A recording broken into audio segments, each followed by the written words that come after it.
You're listening to an Anazao Ministries podcast.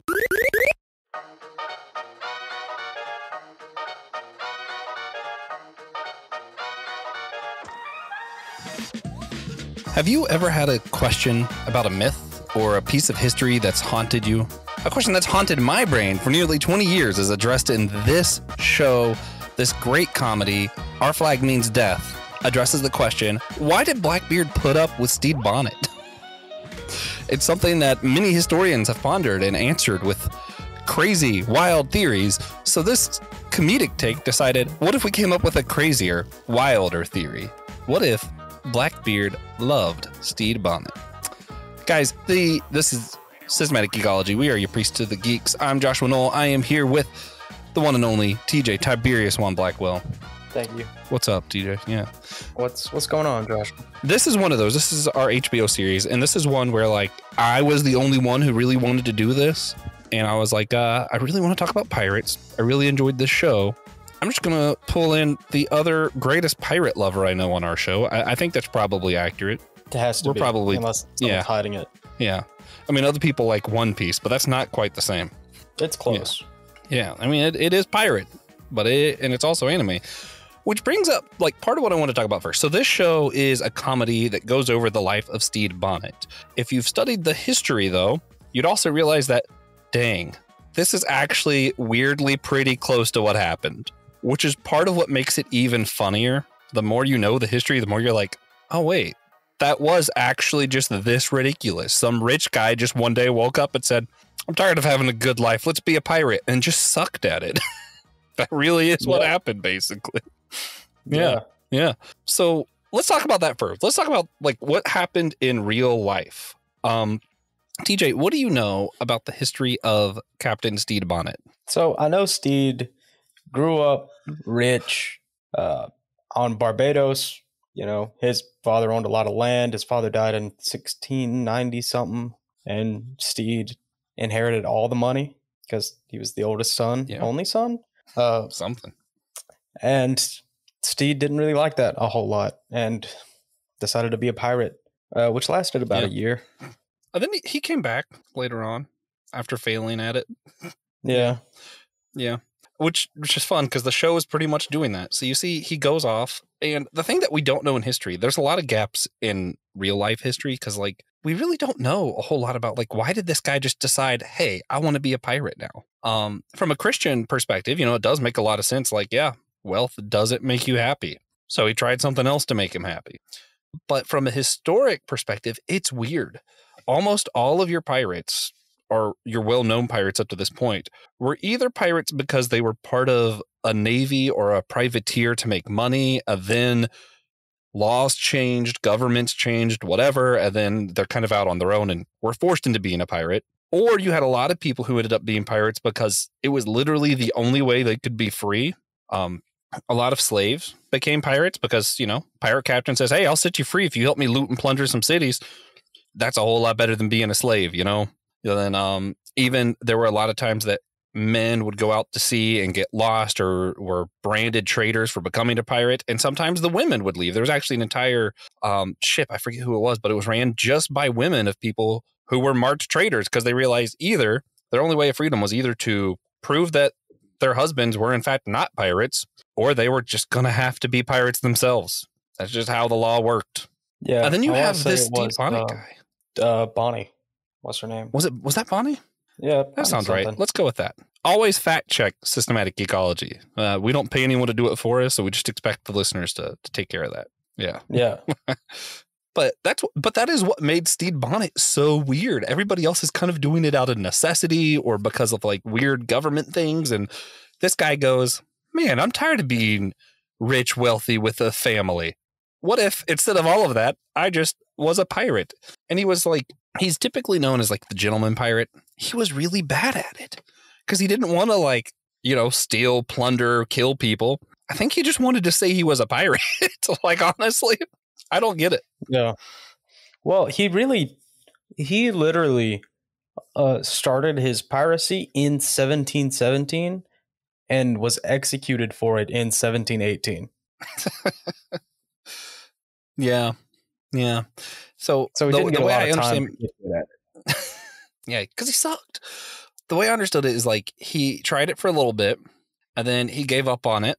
Blackbeard got involved somehow, and then he ends up becoming like Blackbeard, running one of Blackbeard's ships, like as part of Blackbeard's fleet. So what happened? Stede bought a ship, and just renamed it to. I don't think the actual ship was called the Revenge, but it's called the Revenge, and our flag means death. And I think his second ship is called the Revenge. He gets really ill. He gets sick. He gets wounded and sick. And they're at port and, like the Republic of Pirates. And he meets Blackbeard. And he just gives command of the ship to Blackbeard. Yeah. And then his crew's like, you know what? This guy sucks. When we meet Blackbeard again, after that, we're just going to join his crew.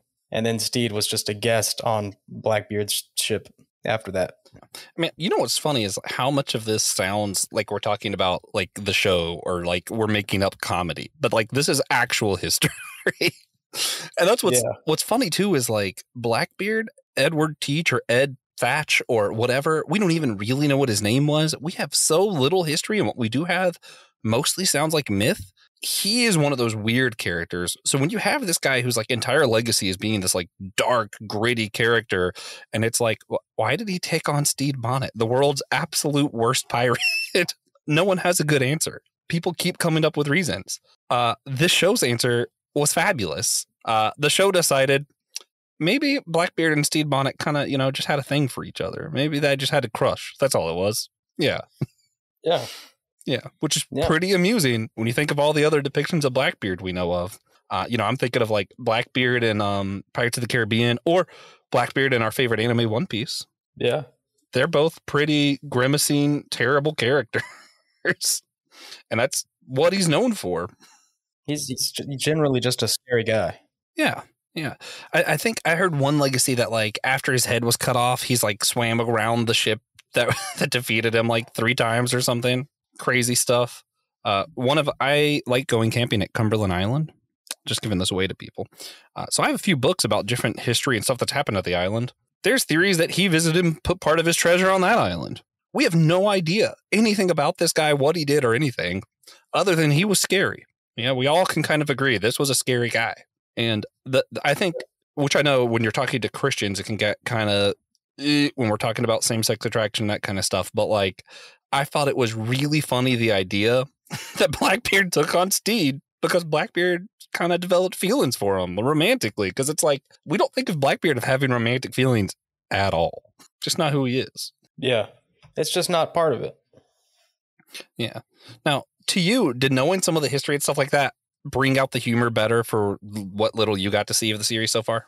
I feel like you either have to know who Stede Bonnet was or just accept that this was a person and this is what he was like. Yeah.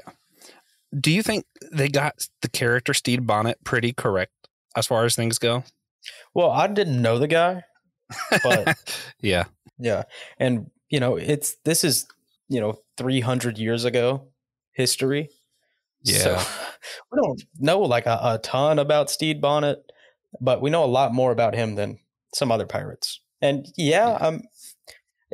except for like the end where he gets back together with his wife and then realizes that he's gay and he wants his wife to be happy with her new husband. Yeah. But it felt pretty much like Stede Bonnet. Yeah. I mean, even that part, technically possible. We probably wouldn't have records to know that, because if everybody found out what happened, more murders would have occurred. They would have had to keep it under wraps if that did happen. Especially given the time frame. Yeah, I thought it was really funny watching just throughout this series. They already had this like funny chemistry where Blackbeard is kind of trying to show Stede how to be tough, and it's like this like. So I don't know if is it metrosexual? Is that the right term that I'm thinking of for like Stede Bonnet, like how he is, where he's kind of a dandy. Maybe that's better to use Christian's language. People would call him a dandy or a fop. Yeah, like he's not typical masculine features. He's very, well-read, very like city boy kind of stuff, whatever you want to call him. Very cultured. And it's very funny to watch Blackbeard be like, oh, here's how you gut somebody and, be a pirate, and trying to like show him how to really be a pirate, because it's just not in him at all. And it's really funny to watch Blackbeard try to make him that when he's not that. And it was also really funny that we had a lot of times where like Stede is trying to show Blackbeard how to like go to a sophisticated party. It's like, we could rob them better if we kind of infiltrated. And it's like Blackbeard clearly has no idea how to be part of that upper class kind of culture. So there was a lot of funny hijinks. It felt very like buddy filmish for a few episodes. And then the buddy film became romance film. Yeah. This is a period drama or period comedy romance. Yeah. Also, probably historic fiction might also fall in that. Historical fiction. Yeah. Like it's close enough to history that it could be historical fiction. Yeah. Like these two people did know each other. Yeah. Well, we don't know why Blackbeard liked Stede. They were associated. They were pirates. Stede really did become a pirate just cuz, basically. Pretty odd stuff. Yeah. And when you kind of, a lot of times when we talk about pirates, if you think about like the Pirates of the Caribbean film, Jack Sparrow has that whole thing of like the Black Pearl represents freedom. One Piece, there's a lot of talk about freedom. A lot of your pirate fiction that you read and stuff, it's about freedom, which we know that pirates are really mostly about stealing and getting money. Sometimes it was about freedom because, like I said, there were a lot of slaves who became pirates because literally their only option. But why do you think we associate pirate lore with freedom like that, typically? Well, it's fairly common. People want to be free, and what could be freer than living on a boat out at sea? What taxes are you paying when you live on the ocean? True.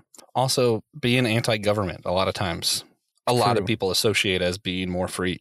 Turns out everybody's secretly Republican. Sorry, that's a joke. Please don't cancel me. Classical Republican. Yeah.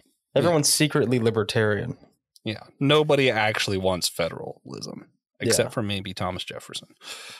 That's a different podcast where I rant about why I don't like Thomas Jefferson. Maybe possibly Thomas Jefferson. He only liked federalism because he was in charge. True. Because it helped the French. Anyway. But yeah, so and I do think because there are all these like real life stories, like we were talking about with Bonnie and with some of the slaves who chose freedom and the only freedom that existed was piracy. I think some of that reality is exaggerated in our pirate fiction lore so that it becomes just only about that and not about all the terrible things that pirates did, which there still are pirates. But when we're talking pirates, we're mostly talking about like 17th century pirates, I think, right? Yeah. 18th century. Yeah. Or, no, 16th century. Centuries are stupid. Somewhere between 16th and 18th century. Now, that is one thing that, like, the reason I bring up the freedom aspect is I find it really curious that you have this gay romance, the same-sex romance in the middle of this show because so much of pirate stuff is about freedom. It's, we even have the through line in this story of the woman being a pirate and having to hide her identity and different stuff, not because she's a woman, but that's a whole other thing. So I did think it was interesting, though, that we included this. I think that might be where they go season 2. If they do a season 2, is kind of discussing, how much freedom is there? Can they be a same-sex couple on the seas of piracy, or will they be persecuted by their fellow pirates? Because that's kind of even in the underworld, that's kind of frowned upon in this time frame. Yeah, season 2 is confirmed. I'm pretty sure. Good. Do you think it's going to be about their? I think they're definitely going to meet up again because they had gotten separated, and then Ed relapsed, and Stede went back and left his wife again, and came back to find Ed. And yeah. And there's a lot of really real stuff in here that I feel like is not okay to joke about, that is joked about, that I still found funny. Like honestly, part of the joke is that Blackbeard is gay. That's like, Blackbeard can't be gay. He's manly. That's not okay to joke about in our culture. And yet I think that's part of the point, which is what makes it funny. That is like, we shouldn't be doing this joke. Here it is anyway. Yeah. Or like when Stede fakes his death with somebody's pet cheetah. That's the same. Yeah. But honestly, one of my favorite jokes in the series is when they shave Blackbeard. I forgot about that. Yeah. That was pretty funny. Blackbeard. Just watching everybody have no idea who he was pretty funny. Yeah, which that's accurate. That's real life. Yeah. Dude, the whole time you've known him, he's had a beard down to his chest. when it's gone, you're not going to have any clue who that is. Yeah, It'll at least take you a minute. My freshman year of college, I just wore a hat every day for the first couple weeks. And then the first day I didn't wear the hat, no one knew who I was. Yeah. Yeah. Well, that's like the guy who used to play Superman. You've heard the stories where like he's like put on the glasses and just was not recognized in public. It's like, turns out that actually works. Yeah. Yeah. Pretty amusing stuff. And like, I don't know, I'm excited to see what they do with this show, even though I think the further they explore this same-sex relationship, it's going to get a lot more controversial, Yeah. Yeah. Yeah. I think it is. Yeah. As Christians, different people on our show believe different things when it comes to affirming or not affirming same-sex weddings, gay weddings, however you want to say it. I think even TJ and I probably have slightly different views on this. TJ, while we're here, let's just put it out there so that we're not avoiding the topic. What do you think as far as like your faith? Like, how do you see people who are attracted to people of the same sex? Like, what is your general view? General view? I don't really care. Yeah. Okay. Fair enough. Yeah. I know. It's not my view. Yeah. I think you tend to be more, if I'm thinking correctly, more like Bible says what the Bible says kind of view, right? Well, Ish. The Bible does say what it says, but it's not all literal. And it's not all intact, I guess, is the word. Not everything in the Bible is written for today. Yeah, that's fair. So do you think the Bible has a clear stance on this? Unfortunately not. Yeah, it's real murky. Yeah, I'm going to have to agree, and I know that's going to upset a lot of the conservative people. It's like, oh, it says it right here in English. It does say it right there in English. Some of the words translated, especially when you get into the Greek, are words that literally don't exist other places. So it's a lot more murky when you're reading the original language going, oh, wait a minute. We're just guessing what that word means? We're not sure that it means homosexual? What do you mean? Or, this Levitical law is what's doing it? Yeah. There's a lot of parts of the Bible that seem like the law is changing as times change, and God intended that. So it's like, I don't know, man. I'm at a point where I hold biblical inerrancy in a loose hand. It's not that I've denied it or gone away from it. It's just kind of I'm not so sure about that. But I do think the Bible's a little messier. If I had to guess some of the intent of the author, I think the authors probably did intend to say that homosexuality is not allowed within the faith. I'm not sure where I fall. I tend to lean closer to conservative most of the time on things. I'm not so sure, though. I do think in the context of this conversation, especially where they're not trying to say, we're Christians, Blackbeard is now saved by grace, and he is gay. Like, that's not what they're doing here, So I feel like, at the very least, we shouldn't treat it any differently than when we see murderers on TV. Like, at worst, that's one way it shouldn't be treated any different than any other thing we disagree with that's on TV. If they're not saying Blackbeard the priest is now getting married to another man, chill. We all know that Blackbeard isn't representing Christian views. We get it. Yeah. Yeah. Yeah, sure. It's like watching that Jack the Ripper documentary and going like, well, I don't agree with the murderer, but. Yeah, this is Christians shouldn't watch anything with murder. Yeah. Yeah. That's pretty true, right? The Bible is clear about that one. Yeah. It is. It very much is. Yeah. It says, thou shalt not kill. Yeah. Can't get much clearer than. Which also happens in Our Flag Means Death, so. So this is a controversial series after all. Yeah. No, I do think it's interesting when you're putting it into the context of pirate lore and pirate TV, thinking about freedom, thinking about what it means with our relationships, what it means with our history. We have some characters that, they have some history that kind of comes back to haunt them. It's kind of cool seeing both Stede Bonnet and Blackbeard. One of the most interesting parts to me, and I think this is the question the show is trying to ask, is Stede Bonnet becomes a pirate because he's bored of his life. He just got bored of being a rich guy at home, like he didn't feel any sense of purpose. Blackbeard was so good at being a pirate, he's getting bored of being a pirate. He's tired of killing everybody and always winning. He wants a challenge. He wants something different.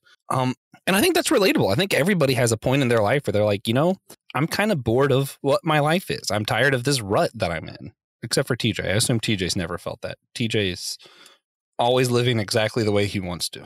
Yeah. Yes. Well, you see, the thing is, ruts make things work. Makes it easier. That's how you know where the car goes. Yeah. Yeah. But I mean, even in the Bible, we see some places where I'm trying to think of specific things. Mostly I'm thinking of like some of the Psalms where people are like, they're tired of what the way things are. They're looking to a more hopeful future, a better tomorrow. And sometimes it feels like any action is better than no action. I don't think that's true, but I think sometimes it does feel that way for all of us. I'm not telling you to go become a pirate. No, also not telling you not to go become a pirate. But if you do, if you become a pirate and you still listen to our podcast, please email me and let me know. But also realize, as a matter of fact, if you're listening to this, if you're listening to this on the boat right now, shout out to you guys. We love y'all. Our maritime audience. Yeah, Pirates for sure, rock. Definitely. Keep that legacy strong. Oh man, but I think it's something interesting. The show's getting at it from a secular viewpoint, but I think we see it all around us all the time. You see people in school who are tired of going to school every day, people who are tired of their 9-to-5 job, people who are tired of the same family, people who are tired of being in government, people who are tired of being out at war. People just get tired of this life. I hate to be that way, but I think it's because there's something in all of us that's really longing for something more than what this life has to offer. That's not what the show's answer is going to be. I'm interested how they answer this question. But as a Christian, as what I personally view in my faith, I think they're highlighting part of human nature. And I think the part they're highlighting is this desire for something more than what we have. And to me, that answer is going to be God's going to be my faith. To them, I'm interested to see how they answer that question. Do you have anything to add to that, TJ? No. So, TJ, is there, outside of like, because Christians get this too, right? So people who go to church all the time, who are, Christians, also get this feeling where they're just tired of life and doing the same thing all the time. What are your words of wisdom to those people? Well, you really got to take advantage of the little things that change day to day. When you feel like you're stuck, you're not really stuck. You can always change something, and nothing's ever really the same.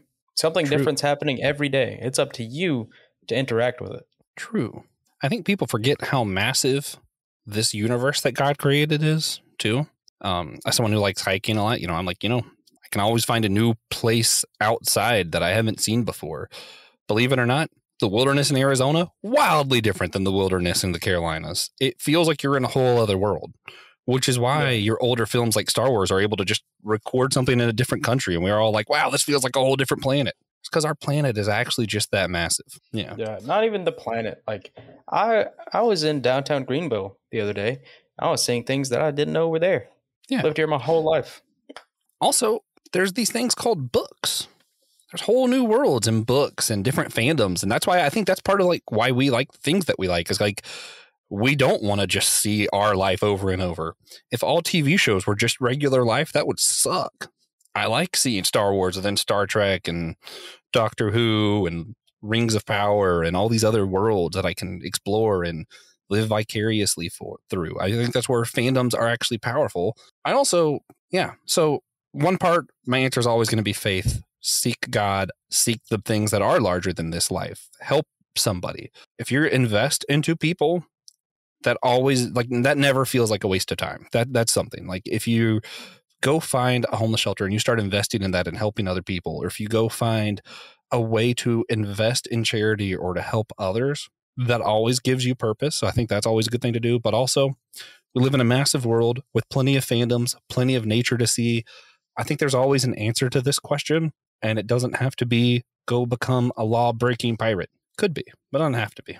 Yeah, it can be that. You absolutely can do that. It is illegal. Yeah, I also think you can't be a Christian and be a pirate. Yeah, I'm not condoning it. Probably not an American pirate. Yeah. Anyway, so TJ, before we wrap this up, I want to convince everybody that we can to watch this series. Really funny series, really piratey series. It's a good time. If you had to give people one reason to go check out this show, what would it be? Just one reason. I mean, you can give more than one if you want. This show is written and produced by Taika Waititi. Is it? I had no idea. That's a solid reason. Man, Yeah. that explains my reason. My reason would be, there's a lot of times there's these just iconic duos or partners or, friendships. I'm thinking of honestly, Barney and Marshall and How I Met Your Mother. It's a big one for me. Legolas and Gimli and the Lord of the Rings movies. Like there are sometimes that some characters just have such chemistry. It makes the whole thing better. For me, Blackbeard and Stede Bonnet had some phenomenal chemistry and it made the series a lot of fun just to watch them interact off each other. So kudos to those actors, whoever they are. Yeah. Yeah. You have anything else? I feel like we did ourselves a disservice by not bringing up how much we're into pirates and privateering. It's a lot. Yeah. It's a lot. That's true. We just kind of mentioned that we both really like pirates, but I mean, we have actively contemplated getting matching privateer tattoos. Well, matching. We're both going to have the One Piece flag, and then I'm going to have Captain Morgan underneath it, and you're going to have whose flag are you? Why was I about to say Tim Drake? Francis Drake. Tim Drake. I'm gonna get the Tim Drake. Who's Tim? On my leg. Yeah, perfect. Yeah, but I mean, definitely One Piece. Yeah. And what's funny is this is not the first pirate episode we've done. You and I specifically have used systematic ecology to talk about pirates a few times. Yeah, and we'll probably do it a few times more. Let's go a couple more times. Yeah. When season 2 comes out, as we talk about One Piece more, as literally any other pirate media comes out at all. The Uncharted remake that's going to happen eventually. Yeah, I didn't know. I just saw the live action Uncharted movie. I was like, I didn't know how much pirates were in this. This is awesome. Yeah, dude. Uncharted is about Nathan Drake finding Francis Drake's treasure. That's like... Yeah, I just didn't know I had anything to do with Francis Drake. I just knew Nathan Drake was the main character. Just thought it was coincidence. Yeah. No. The next pirate video game that comes out, we'll probably talk about. There's just so many excuses. The time that I finally convinced TJ that we should do an entire episode about the pirates from Gallivant, who are the lords of the sea, except they're not at sea. Do it. They got 2 episodes. Do it. They got 1 or 2 episodes in Gallivant. It's fair. There's barely enough of them to have an episode in their own show. I bet I can make it work. They don't get an episode in our show. I can make it work. Okay, then. I do have one more thing I wanted to say about the series that I forgot. This, to me, seems like Stede's, fall into piracy. Seems like the 1700s equivalent of what Elon Musk has been doing. What? Inherited wealth, comfy life. You decided, no, not that. I'm going to make it way harder for myself. Yeah. All he had to do was not get involved with Twitter. Literally anything else, he probably would have been okay. Well, I'd say probably. Yeah. There's this whole thing where he just wanted to buy a town in Texas for some reason. Yeah, no, that's a current thing. Yeah, that makes sense. Yeah, so maybe Stede Bonnet I kind of hope he does that. That's pretty cool, actually. It would be at least amusing to watch him change the currency to Dogecoin for a whole town. Oh, that'd be great. Yeah. I could finally sell. Sell all your Dogecoin? Yeah. I think that's pretty accurate. Stede Bonnet was Elon Musk in a previous life. We're now Buddhist or Hindus. Yeah. And we believe this. That's not true. Wholeheartedly. Just check out. It's like, what was it? Paul or Jesus said they had the faith was inherited from the faith of another prophet. I forget who it was. But it's like that. But instead of faith, it's just, I don't know what to call this. Boredom. The boredom of Stede Bonnet was inherited upon Elon Musk. And he had to act thusly. Yes. Yeah. Yes. Fair enough.